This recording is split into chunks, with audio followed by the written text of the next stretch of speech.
Alright guys, we've got some big Nintendo Switch 2 updates to go over, and we're starting off with a very interesting scenario when it comes to Tekken 8 on the Nintendo Switch 2, because Hadara is playing people over there at Bandai Namco, playing people a little bit like a fiddle. Now, the article came out the other day where Hadara, the main man over at Bandai Namco, he is the producer for the Tekken series and many other games over there, and he was asked about the Nintendo Switch 2 being able to get Tekken 8, and here's what he had to say, quote, "It's an interesting option and not totally off the table, but it would require a lot of work on the game to get it running on that hardware. From a business standpoint, the Switch 2 is doing quite well, so it would be a very good business decision if you're trying to get a bigger audience, but the amount of work that would have to be done on the game makes it not a very easy decision. At this point in time, there are no ... laughs. There is nothing to announce." So that last part is so funny, and I would even say that that second part where he talked about business decision, it'd be very good, it's doing well, the amount of work, Hadara likes to troll just a little bit, because for those who don't know, this game actually runs pretty good on Steam Deck, and it was funny because John Lindman over at Digital Foundry responded to Genki's tweet about this, and John Lindman said, "I'm sure it wouldn't be trivial, but it already runs great on Steam Deck, which is less capable than Switch." And that is the funny thing that people that know about Tekken 8 in terms of how it's optimized and how it runs, like it already runs pretty good on the Steam Deck overall, and people were trying to argue with John back and forth. But if you go and look at the Steam Deck and you look at the footage of Tekken 8, it runs decently on there. And yes, I'm pretty sure that they'd have to get some work done, but this is clearly showmanship and gamesmanship from Hadara over there at Bandai Namco, where they have their ports a bit later when it comes down to it. Yes, it takes work to get ports to any system, to get stuff to be running good on anything. You're going to have to optimize, you're going to have to do a good job, otherwise you can end up with a bad port of a game, even if it's on a similar type of system. But with the Nintendo Switch 2, clearly not x86, not PC, so yeah, you're going to have to take some time. But he says it and he lays it out all right there, like, yeah, it's a good business decision if you want to grow your base, blah blah blah, you know. And he says there are no laughs, and he's laughing because it's already been settled, guys. We already know that Tekken 8 is coming, and he says there's nothing to announce. We already know that it's coming because it was leaked when it comes to databases and some numbers and some SKUs essentially overseas. It was already leaked a while ago, along with Red Dead Redemption 2, which also seems to be real as well, and some other games. So that's the funny thing about it, and that's why I think he's laughing, because he already knows they've been working on it. He knows the hardware, he knows what's going on there, he knows what's overall what's happening, and he's laughing a bit because it's going to be coming. Now, we could get an announcement of this game, Tekken 8, at the next Nintendo Direct, which is rumored wise at this point, and people just anticipating for it to be a September release for the next Nintendo Direct, because we still need release dates for Metroid Prime 4 Beyond, Kirby Air Riders, Hyrule Warriors Age of Imprisonment, and more. Other third-party games, Final Fantasy VII Remake Intergrade, Elden Ring, all these games are going to be playable or pretty much ready to go or getting ready to go, but we don't have the final release dates for those games. Now, we do got a few different titles that are coming up that we know the release dates of, stuff like Daemon X Machina, Titanic Scion, that's going to be September 5th. We also have Pokemon Legends ZA, that's going to be October 16th. So we do have some dates here and there for some highly anticipated games to be able to play on the Nintendo Switch 2 in the next month or so, but we still need to get the rest of the lineup when it comes to the big third-party games and what is happening. So I'm guessing that there will be a Nintendo Direct, and Tekken 8 will be announced there, or it's going to be announced probably at the next one. But at some point, Tekken 8 will be announced for the Nintendo Switch 2. So that's why I think it's a little bit funny. And the fact that he's talking about, oh man, it's gonna be really hard and things like that. It's like, yeah, dude, it runs on Steam Deck. We know, and it runs pretty good. And the Nintendo Switch 2 is clearly more capable than Steam Deck, which we've seen time and time again with the number of games at this point with comparisons. So yeah, it's going to be coming over, but it's just a matter of when, not if, in my opinion, at least, based off of what we do know. But what do you guys think about this when it comes to Tekken 8 and what Hadara had to say and the potential for the Nintendo Switch 2? Let me know in the comment section below. But before we get into the next topic, please make sure you hit that like button, subscribe if you are someone new, and click that notification bell to get my vids as soon as they drop. Now let's go ahead and jump into the next topic here, and it looks like Bandai Namco might have once again leaked the next Tales of Remaster, because recently they removed a video called Tales of Series News, which was set to debut on August 18th using a Tales of Xillia skit as the thumbnail. Now, not everybody loves Tales of Xillia. I played it. I thought it was kind of but with a remaster, what you can do is that you can take a lot of the issues that people had overall and you can fix those. You can say, hey, look, this wasn't necessarily so good. Let's fix that. Let's add some quality of life features, and it can make the game better. Now, if you don't vibe with the characters, the plot, the art, the story, that's a whole different thing overall. And that's kind of what my issue was, is that I just didn't vibe with all the characters and all of that and the designs. But at the same time, I'm willing to check it out. I'm willing to see what they're going to do. They've really taken a good approach when it comes to making sure that they have better quality remasters of the Tales games. Ever since the debacle of Tales of Symphonia, they pledged to do better, and that's exactly what they've done with the next remasters. Tales of Graces F was a fantastic remaster. That game probably wasn't easy to as well, considering how old and crusty that code was from like the Vita or wherever that game came from. So the fact that they actually did a really good job with that on pretty much all platforms is definitely a good thing, and I would say a good sign for the future. So Tales of Xillia, which is I think a PlayStation 3 game, yeah, like that is probably not going to be the easiest to bring over as well. PS3, notorious cell architecture, all of that. For some reason, Bandai Namco at that time, they were on a PlayStation kick where it's got to be just PlayStation and all of that. So now that they're finally kind of coming around and making sure that this is on modern platforms, I think that we could get a better game for it. And we'll see what they add when it comes to quality of life features, because they are going to add stuff probably based off of what we've gotten before. Tales of Vesperia, when it comes to Tales of Graces, they've done a great job with those games. So we'll see what they add to make it a better experience overall. So what do you guys think of Tales of Xillia accidentally getting leaked here? Plan on picking up the game if it's a good remaster? Did you play the game originally? How did you feel about it? How do you feel it ranks amongst the Tales of games? Let me know in the comment section below. But now we are going to move on to more Bandai Namco. Is this a Bandai Namco news show? I think so at this point.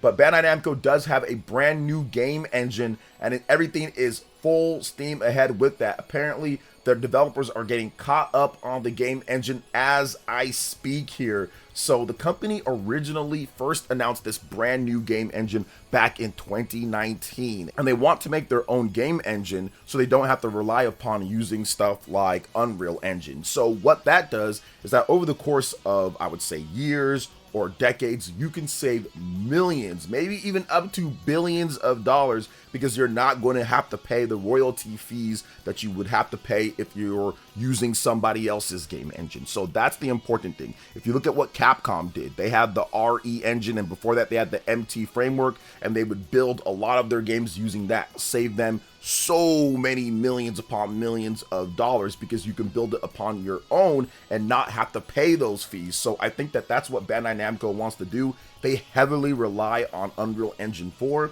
and that's a good and a bad thing. Like Unreal Engine, it's fully featured, it's got all sorts of support, and you can make games probably easier and faster because of all the tools that they do offer. But if you can create your own engine like the RE engine that Capcom has done, look at the result of that. You're able to bang out all of those different games they've been able to do overall, a wide variety and style and types of games when it comes down to it as well. And you're saving a ton of money, millions upon millions of dollars over the course of years and decades to come if you keep on upgrading and, I would say, improving that engine. So this is definitely a good thing for Bandai Namco. Maybe not the best thing for Unreal, because they want you to use their engine. Everybody wants you to use whatever they have so they can make money off of that. But if Bandai Namco can get their own engine up and going, I think it can also help make their games look a little bit more unique and different as well. Now, everything doesn't always look the same if you use the same engine. Clearly, you can make different graphical styles and all that, and we've seen that with Unreal. It's not all looking just the same, but I do feel that you have a bit more flexibility and individuality if you can make your own engine. And Nintendo, for the most part, makes all of their own engines. We don't know what they use for the most part, but they make all their own engines for most of their games. Sometimes they will use Unreal Engine on specific games. I think like Pikmin 4, for example. I think there was a Yoshi game, but for the most part, they're using their own custom engines as well. Sony has the Decima engine, the Horizon games, and also Death Stranding. So I do think that having your own really good game engine that's flexible and can do a lot of things can absolutely be a benefit to your developers and of course to the consumers out there that are buying games. So what do you guys think about Bandai Namco getting their own custom game engine? And I'm hoping Bandai Namco with this is that you include, of course, the Nintendo Switch 2 and its architecture, and you absorb that to where you get more of those day and date type of releases. So what do you guys think about this? Let me know in the comment section below. Now we are going to move on to the final topic here, and that's going to be the Legend of Zelda movie account.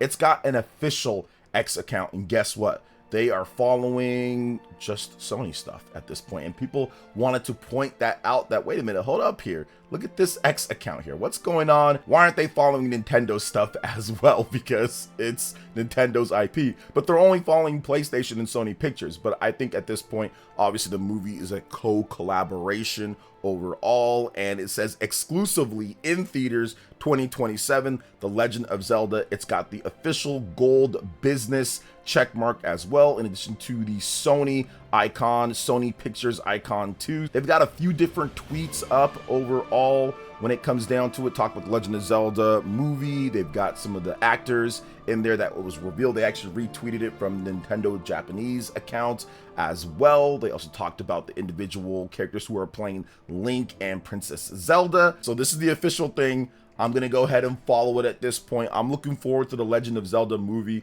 I think it's going to be very interesting to see what they do with this movie. I think that they have very young, worldwide known actors. I had no idea who these people were beforehand, but I'm learning at this point. I'm learning, and they look the part. I think that these two seem like they are ready and up to the task based off of the little bit of research I have done. And I think that they wanted to go with a young Link and a young Princess Zelda, because from what I understand, these actors haven't even hit 18 yet, or they are in their teens at this point. So I think that that's good for the movie, because then if you want to make it into a trilogy, you want to make it into multiple movies, they can age with the character. And I think that suits so well, instead of making it where you put somebody in there that's already like 29 or 30 years old, and then like, you know, you get the next number of movies and they keep on aging, but you want them to play a young role. Now, we've seen that being done multiple times before, and it's okay, but I think in this case, this is the right way to get it done. And I think that this way you can probably save a bit of money too when it comes to the actors, right? If it's somebody that's established, you don't have to worry about having that big of a pocket to get them in, and then of course they'll get pay raises as the movies do good, or if the movies do good. So I think that it's a kind of a good tactic for this type. They went with, when it comes to voice acting, they went with the big names overall, Chris Pratt and all these different type of people. A little bit different with Mario. Zelda, not as popular. Live action, you're going to have to do it in a different type of way, and I think that they're getting it done the right way here. But once again, we're gonna have to wait and see in terms of how this works out. You know, I'm not sure when it comes down to it, but I think that overall these two probably are the right pick when it comes down to it. I'm pretty sure Nintendo and Sony, they probably did tons of screening, they probably did tons of auditions, they probably brought in so many people, and they felt that these two were probably the best fit for it. So Legend of Zelda movie humming along, 2027. So we still got a couple of years left before we get that, but we'll probably hear more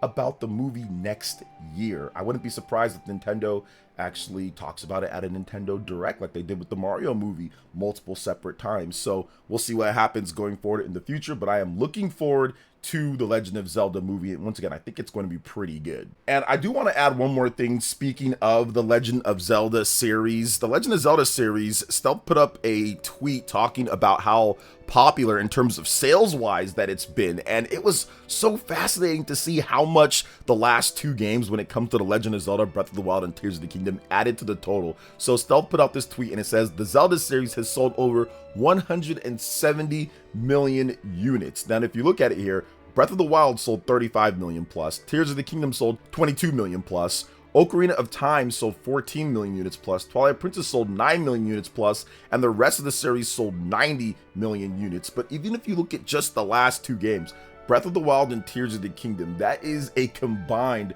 55 million plus units, 57 million overall, and that's incredible if you look at that and you compare that to the rest of the series. Even just Breath of the Wild at 35, I don't think anybody anticipated Breath of the Wild or Tears of the Kingdom, or just beforehand, if you were to say, oh yeah, the Legend of Zelda series, how much do you think, if they had 2 games, how much do you think that's going to sell on the Nintendo Switch? Nobody would have said, oh yeah, it's going to sell 50 million units plus, because we had never seen that before overall. That would be like a few titles when it comes down to it. Ocarina of Time, widely considered as one of the greatest games of all time, greatest game of all time for many people, that sold 14 million units plus across multiple different platforms. Twilight Princess, another really good one, 9 million units plus. So the fact that Tears of the Kingdom and Breath of the Wild were able to surpass way more than what we even thought, I think that tells you how much more popular The Legend of Zelda has become in the Nintendo Switch era. And I think that's going to be a direct translation over to more people going out and watching the movie that we just talked about now at this point. So